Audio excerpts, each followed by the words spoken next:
우리 교회 할렐루야 찬양대가 참 아름다운 찬양을 잘 올려드립니다. 우리 찬양대장, 지휘자, 반주자, 우리 할렐루야 대원들의 그 수고와 또 봉사가 있기 때문입니다. 우리 또 주일 예배 때는 우리 김치훈 지휘자가 또 앞에 나와가지고 성악가 아닙니까? 아주 이렇게 찬양을 같이 크게 불러주니까 제가 참 편합니다. 제가요 주일 일부 예배가 고역입니다. 이 고음 불가가 이렇게 찬송을 이거 앞에 서가지고요 막 얼마나 힘든지 모릅니다. 목이요. 1절은 좀 올라가요. 2절 3대 되면 목이 아파가지고 또 고음 불가가 돼가지고 참 힘들어요. 설교 마치고 또 찬송하면 더 힘들고. 수요일 같은 날은요 제발 좀 낮은 음표 낮은 거 이렇게 좀 골라가지고 부르려고 하는데요. 그래서 찬양 잘하는 분들 보면 참 이 얼마나 악기입니까? 이 성대 좋은 악기 가진 분 보면 제가 참 부러워요. 또 부러운 분들이 있습니다. 악기를 잘 다루는 분들 참 부러워요. 그래서 제가 초등학교 때요 바이올린 캐는 우리 반애가 있어가지고 참 멋있더라고요. 그래서 야, 이거 뭐 악기도 크지도 않은데 탁 손에 들고 이게 탁 턱에 붙이고 하는데 너무 멋져요. 또 멋진 거는요 바이올린 가방 들고 다니니까 얼마나 또 멋진지 몰라요. 그래가지고 바이올린을 한번 탁 배우고 싶어가지고 어머니께 말씀드렸더니 태자만 맞았습니다.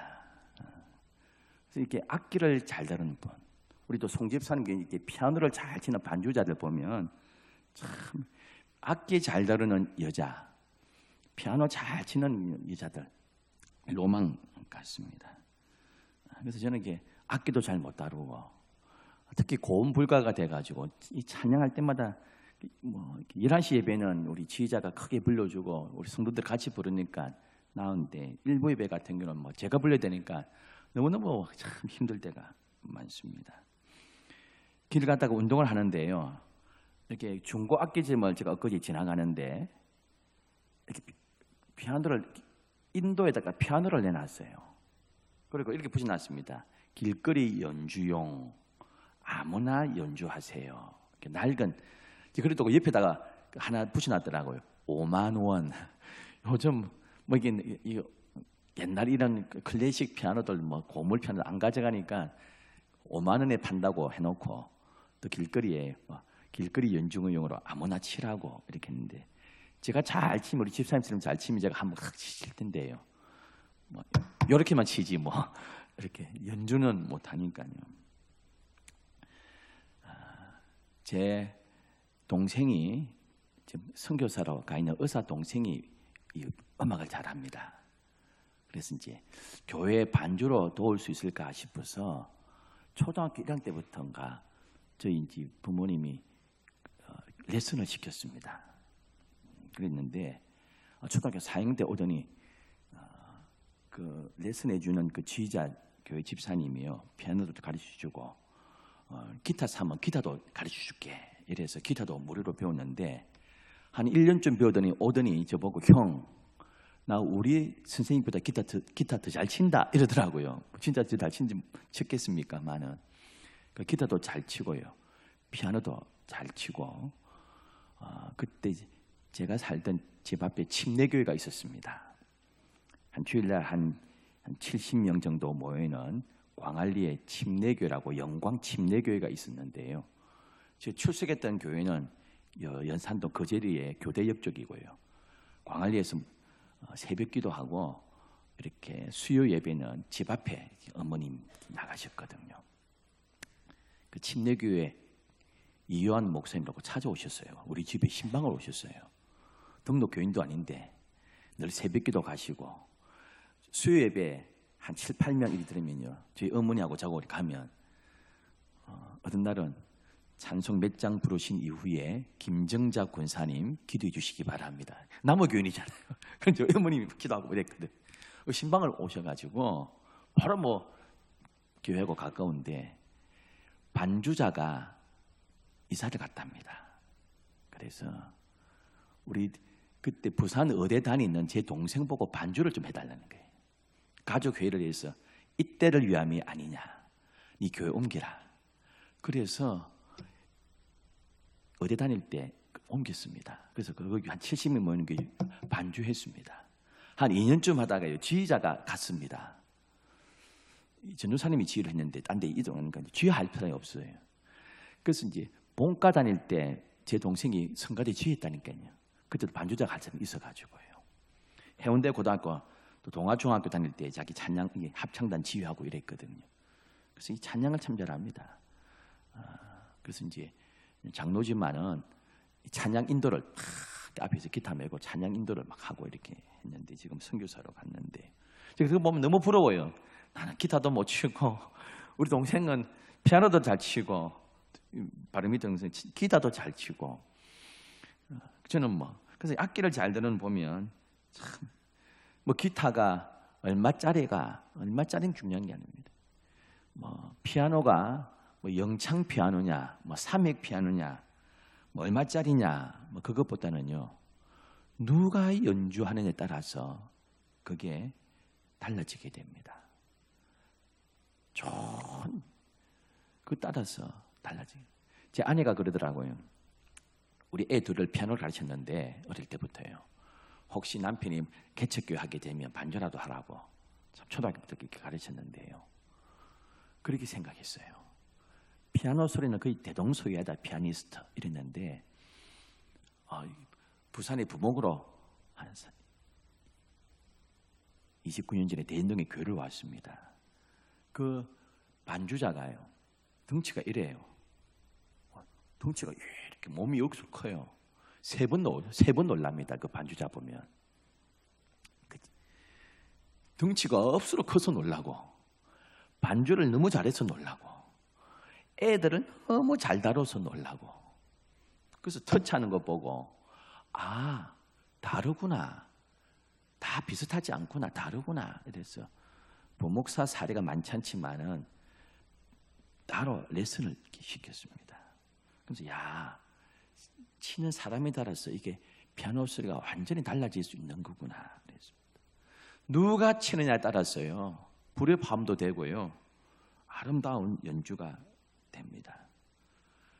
싸구려 피아노 같은데 아주 훌륭한 피아니스트가 치면요 아주 명품 피아노처럼 들리기도 하고 명품 피아노인데 저 같은 사람이 치면 땡강땡강 소리밖에 안 나고 인생도 마찬가지입니다. 누가 나를 도구로 사용하느냐, 누가 나를 연주하느냐에 따라서 우리 인생이 달라집니다. 즉 누구 손에 자표가 있느냐 이게 중요합니다. 바울은 로마서를 기록하면서 교리를 적으면서요 모든 사람은 죄인이다 전적 부패를 이야기하고 있습니다. 우리 칼빈주의라 그랬는데 장로교를요 칼빈주의의 5대 교리 가운데 하나가 전적 타락입니다. 전적 타락은 도무지 인간의 노력과 인간의 의지로 구원을 받을 만한 선한 능력이 없다는 것입니다. 더 나아가서 전적 무능력을 이야기하고 있습니다. 믿음으로 구원받는다 그렇게 말씀합니다. 우리 사람들이 오해하기도 합니다. 믿음을 하나님의 선물, 은혜로 보는 것이 아니라 내 노력과 내 의지로 조금씩 포인트를 쌓아가는 것이라고 오해하고 있습니다. 그래서 교회를 어느 정도 다니다 보면 구원의 합격선에 오르는 것 아니냐 오해하기도 합니다.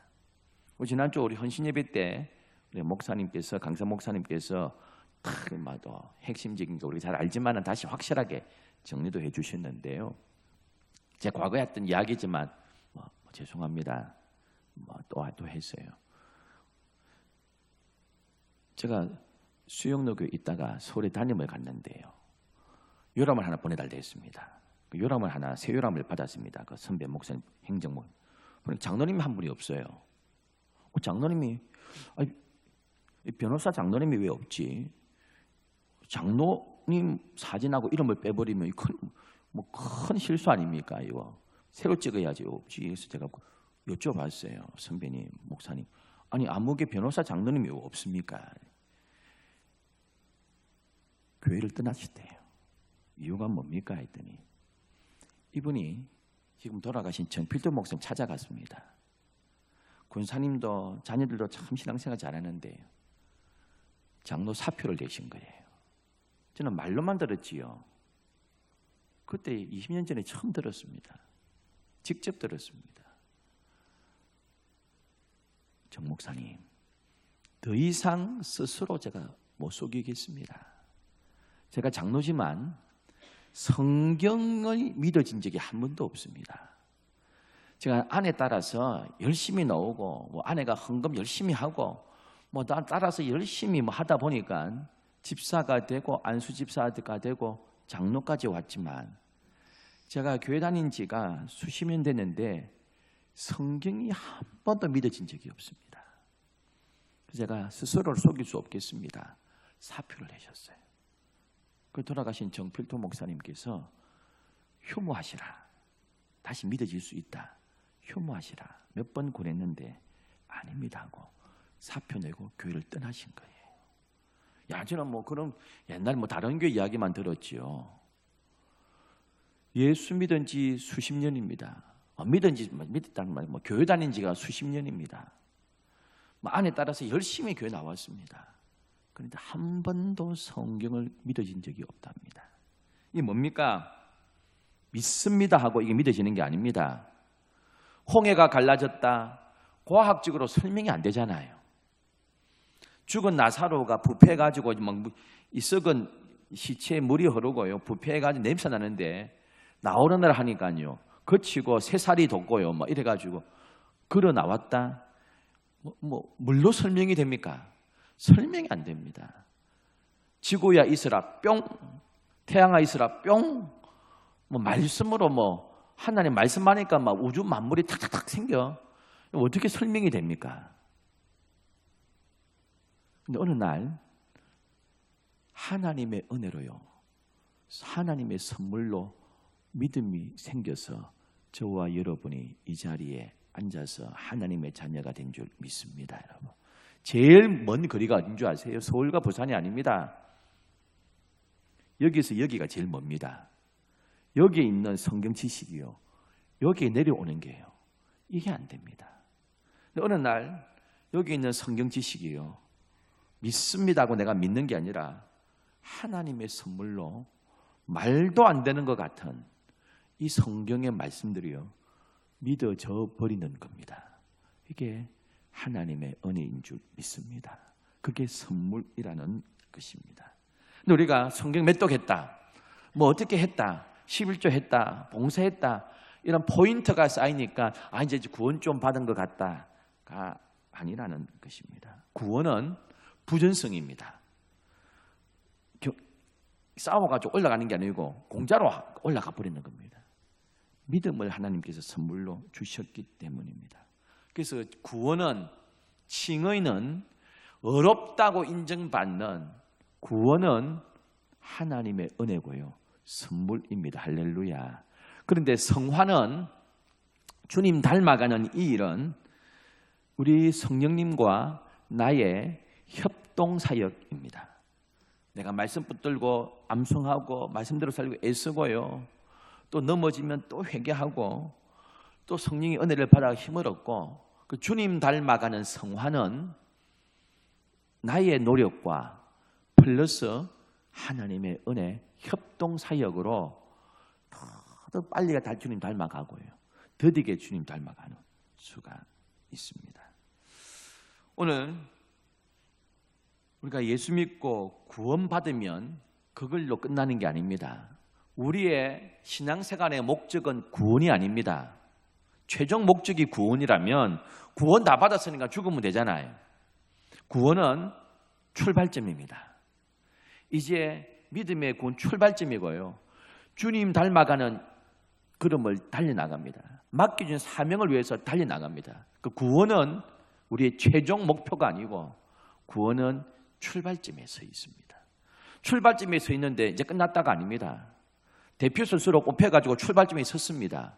그러면 좀 결승점을 향하여 나아가고 달려가야 될 우리의 사명이 있습니다. 그때 내 힘으로 사는 게 아니고요, 내 힘으로 나가는 게 아니고 내가 애쓰지만 궁극적으로 성령의 은혜와 하나님의 도우심으로, 하나님의 힘주심으로 이 믿음 생활을 완주하게 되는 줄 믿습니다. 우리가 예수 믿으면서도요, 불의의 악기가 되어버립니다. 불의의 도구가 되는 사람이 있습니다. 13절은 이렇게 기록하고 있습니다. 너희 지체를 불의의 무기, 이 불신자들이 아닙니다. 로마 교인들한테 하는 소리 아닙니까? 불신자 보고 너가 그렇게 살면 안 된다 하는 게 아니라 교인들한테, 예수 믿고 구원받은 성도들한테 너희 지체를 죄한테 내어줘가지고 불의의 도구가 되면 안 된다. 불의의 무기가 되면 안 된다. 그렇게 말씀하고 있습니다. 예수 믿으면서요, 내 속에 있는 죄성이 하나도 죽지 않고 불뚝불뚝 튀어나가가지고요, 옆 사람을 찌르지 말라. 그렇게 말씀하고 있습니다. 말로 상처 주고요, 입으로 상처 주고, 우리의 행동으로 상처 주고, 좋지 못한 죄의 습관 그대로 남아가지고요, 우리의 삶을 죄의 무기로, 불의의 무기로 들으지 말라는 것입니다. 여러분, 불신자 보고 하는 소리가 아닙니다. 성도들 너희들아, 너희 삶을, 너희의 무기를, 너희의 지체를 불의의 무기로, 불의의 도구로, 불의의 악기로 만들지 말라고 말씀하고 있습니다. 그럼 결과가 무엇입니까? 자기 삶을, 자기 육체를요, 불의의 도구로 사용하면 나중에 가치가 없어져 버립니다. 여러분, 살인범이요, 강도가 칼 가지고 찔렀습니다. 그 칼을 기념품으로 잘 액자에 넣어 보관하던가요? 이 증거품이라고 버려버립니다. 숨겨버리고 못 찾게 버려버리지. 야, 이거 사람 찌른 칼, 이거 기념이다. 그런 사람 없습니다. 남한테 피해를 끼치고요, 이것도 버려버립니다. 우리도 마찬가지입니다. 우리의 삶이 죄의 도구가 되면, 야, 마귀가 너 참 귀하다, 주님이 너 참 귀하다 하지 않습니다. 버림받을 수밖에 없습니다. 사람은 누구에게 사로잡히느냐에 따라서 인생 달라집니다. 좋은 사람에게 잡히면 좋은 사람 됩니다. 악인한테 잡히면 악인이 됩니다. 성령에게 사로잡히면 성령의 사람 됩니다. 사탄 마귀한테 사로잡히면 죄의 무기가 됩니다.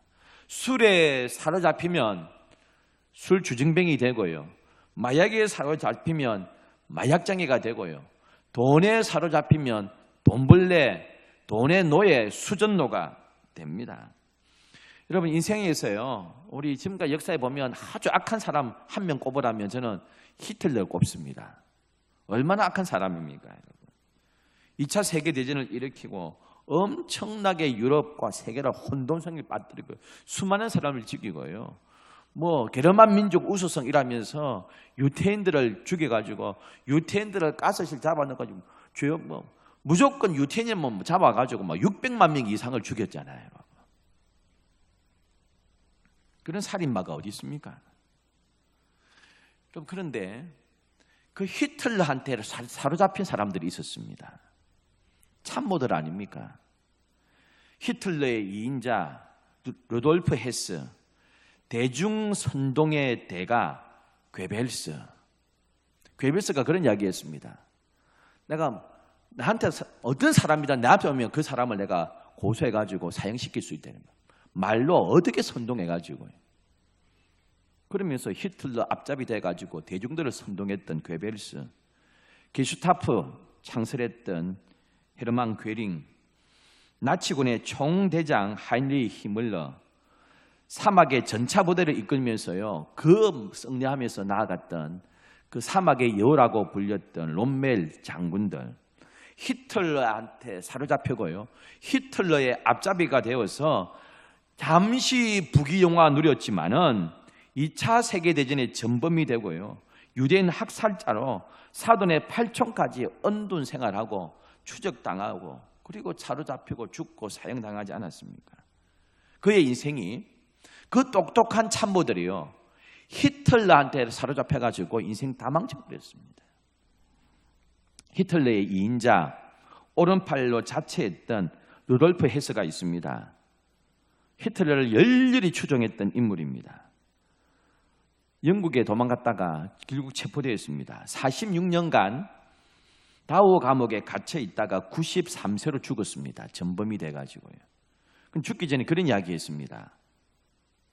정말 후회한다 이런 소리 안 했습니다. 90 넘은 노인이 뭐라는 줄 아세요? 나는 다시 태어난다 해도 똑같은 길을 걸을 것이다. 다시 태어나도 히틀러의 오른팔로 살 것이다.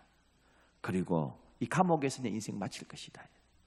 정신 못 차리고 죽었습니다. 그의 온통 머리와 마음은 히틀러로 사로잡혔습니다. 다시 태어나도 나는 히틀러의 오른팔이 될 거다. 누구한테 사로잡힌 따라서 인생이 달라지게 되어 있습니다. 히틀러라는 연주자한테 자기의 인생이라는 악기를 맡겨버렸습니다. 히틀러라는 사람한테 자기의 인생을 죄의 도구로 들여버렸습니다. 수많은 수백만 명의 유태인들을 학살하고요. 악마의 더러운 악기 노릇했고요. 살인자의 노래를 부르다가 갔던 사람들이 많습니다. 여러분. 교회도 마찬가지입니다. 우리가 있던 교회에서도 내 일터에서도 내 가정에서도 내 성질대로 하면 죄의 도구가 됩니다. 죄의 악기가 되고 되어 있습니다. 교회 분란이 생깁니다. 가정에 분란이 생깁니다. 죄의 하수인 노릇하게 됩니다. 오늘 13절은 이렇게 기록합니다. 불의의 무기로 드리지 말고 의의 무기로 하나님께 드리라고 강력하게 말씀하고 있습니다. 우리의 인생이 누구에게 사로잡히느냐, 누가 나를 연주하느냐, 누가 나를 도구로 사용하느냐 중요한데 하나님 앞에 사로잡히고요. 성령의 도구가 되어서 아름답게 쓰임받는 저와 여러분 되기를 소원합니다. 성경에서 쓰임받은 인생 가운데 완벽한 사람이 어디 있었습니까? 처음부터 완벽한 인생이 있었습니까? 아브라함 보세요. 믿음의 결단하고 그 갈대으로 떠났습니다. 고대 사회에 이사하는 것, 이거 생명을 내는 일입니다, 여러분. 요즘도 이사하는 게 힘듭니다. 갈대아 우르는 메소포타미아 고대 문명의 발상지 아닙니까? 세계 문명의 발상지 아닙니까? 거기에서요, 가나안 땅으로 가라는 것은요, 강남 8학군 살다가 저 경남 어령 시골 읍내로 가라는 소리입니다. 못 갑니다, 여러분. 양정 하마정에 가면요, 길가에 큰 교회가 좀 큰 교회가 있습니다. 통합책에 길 가다 보면 보입니다. 빨간 벽돌 큰 교회가 있습니다. 뭐 크다니까 뭐 엄청나게 크다는 아니고요. 거성교회라고 있습니다. 거성교회예요. 십몇 년 전에 주안장로교회라고 통합책에서 몇만 명이나 큰 교회입니다. 그리고 온누리교도 있지 않습니까? 통합책 큰 교회예요. 온누리교회 부목사님이 후임 목사로 청빙됐습니다. 공동해가지고 온누리교회 부목사님이 훌륭한 분을 청빙을 했습니다. 그리고 가기로 했는데요, 공동회에 다 하고 이분도 서류 넣어가지고 담임 목사로 청빙이 됐는데 못 가겠다 겁니다, 여러분. 이유가 뭔지 아세요? 중학생 아들이 절대 부산 안 간다는 겁니다, 여러분. 그 아빠한테 엄마한테 나 절대 부산 안 간다 너무 강하게 이야기하니까요, 목사님이 교회에다 양해를 구합니다. 우리 아들 때문에 못 가겠습니다. 그 교회에서 난리가 난 겁니다. 100통 넘는 서류 가운데 제일 훌륭하다고 뽑았는데 공동회 다 했는데 모른다는 거예요. 그래서 장로님들이요, 서울 갔습니다. 아들 설득한다고. 뭐라는 줄 아세요? 아파트에서 뛰내린답니다. 이상하면. 설득 못하고 포기하고 왔습니다. 그래서 주안장로교회, 큰 교회거든요. 그래도 몇만 명, 주안장로교회 연연동 목사라고 다시 청빙 왔습니다. 그럼 부산에서요, 서울 강남에서 부산도 안 온답니다, 아들이. 그런데 갈대아우르에서요, 가나안 땅 간다는 거요, 고대 사회에 간다는 건 있을 수 없는 일입니다, 여러분. 너무너무 어려운 일입니다. 여행하다가 죽습니다, 여러분. 치안이 있습니까, 제대로? 근데 그리 왔던 인물 아닙니까? 그 정도 왔으면 끝까지 하나님 붙들어야죠. 기근이 있다고요. 이집트 내려갑니다. 애국 갑니다. 여보라 부르지 말고 오빠라 불러다 그럽니다. 그런 실수했던 사람 아닙니까? 이스마엘 낳아가지고 분쟁 생겨가지고 두 여자 사이 분쟁 생기니까 그게 개입 안 합니다. 당신의 여종이, 당신의 수종에 있으니까 당신의 마음대로 해라. 남편이 교통정리 해줘야 되잖아요. 안 합니다. 나중에 또 싸우니까 당신 안 합니다. 쫓아냅니다. 사라, 하갈하고 이스마엘 쫓아내잖아요. 한몫 떼줘야 되잖아요. 그 부자가. 근데 하루치 빵하고 물 줍니다. 가서 죽어라 소리 아닙니까? 그런데 사라가 그래도요 아무 소리 못합니다. 아무 소리 못합니다. 그랬던 내세울 것 없는 아브라함이었습니다. 처음부터 완벽한 사람이 어디 있습니까? 네, 그를 하나님께서 키우시고 또 키우시고 연단하셔서 모리아산에서 이삭을 바치기까지 기다려 주시고요. 믿음을 성숙시켜 주셨습니다. 다 하자 인생들이었습니다. 다윗도 마찬가지잖아요. 얼마나 큰 죄를 지었습니까? 모세도 마찬가지 아닙니까? 베드로도 마찬가지 아닙니까? 3번씩이나 부인하지 않았습니까?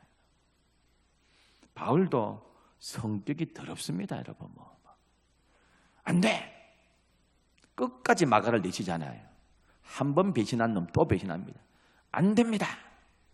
자기의 단임 목사였잖아요. 바울이, 바나바가. 자기가 부목사였잖아요. 자기를 키워주고 인정해준 사람이 바나바잖아요.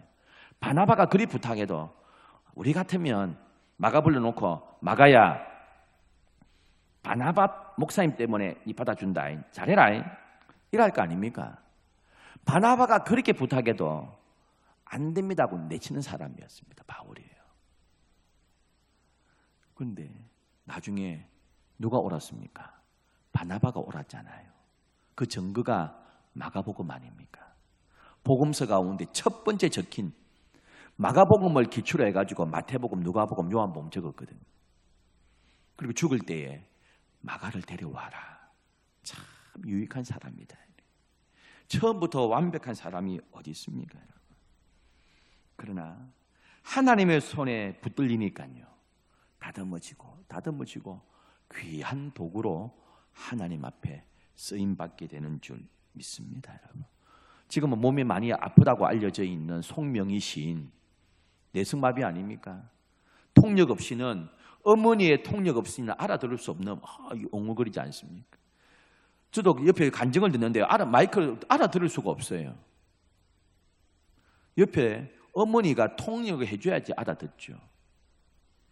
그런데 그 내성마비에 몸이 뒤틀려 있는 그 여인, 집안에 틀에 박혀가지고 비관적인 생각만 했던 그 여인이 주님이 그를 만나주시고 주님이 그를 붙잡아 주시니까요. 주님의 의의 도구가 되어서 수많은 아름다운 시를 만들어내고 작곡자들이 곡을 붙이니까 너무 귀한 찬양들이 되지 않았습니까?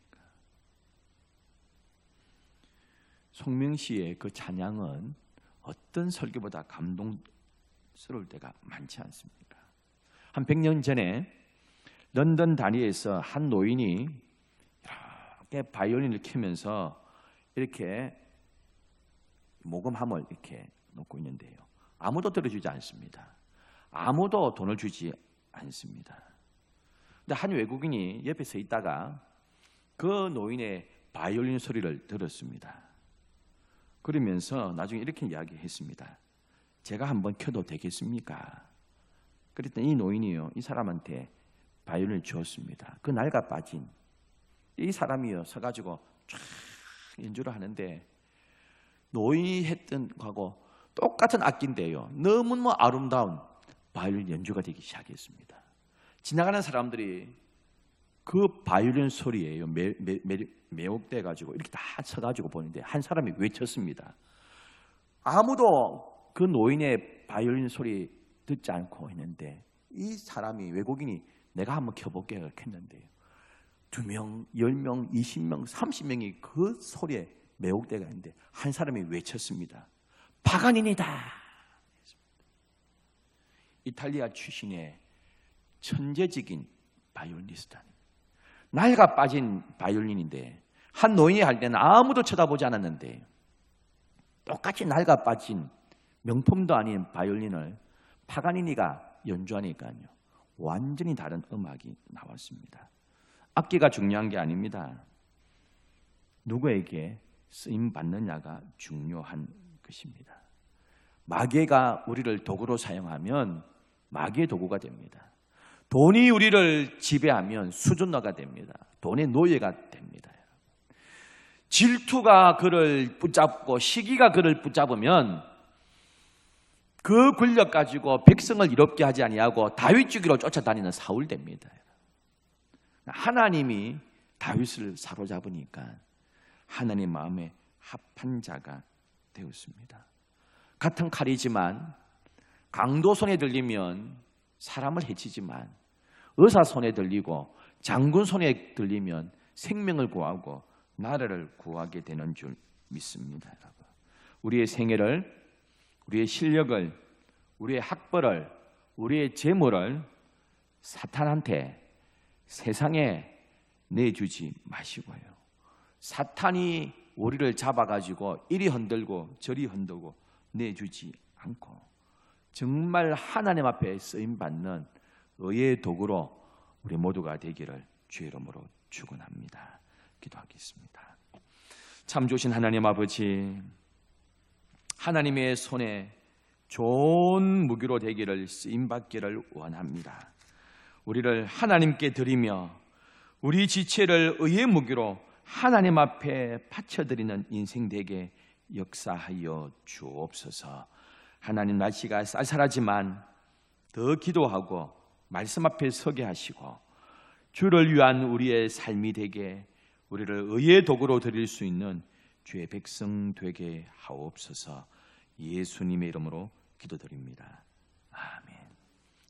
우리 주 예수 그리스도의 은혜와 하나님 아버지의 사랑과 보혜사 성령님의 교통하심과 위로하심과 축복하심이 불의의 무게가 아니라 우리 지체를, 우리의 삶을 오직 살아계신 하나님께 드리기를 다짐하는 우리 모든 성도들의 일터와 가정과 자녀들의 머리 위에 영원토록 항상 함께 있을지어다.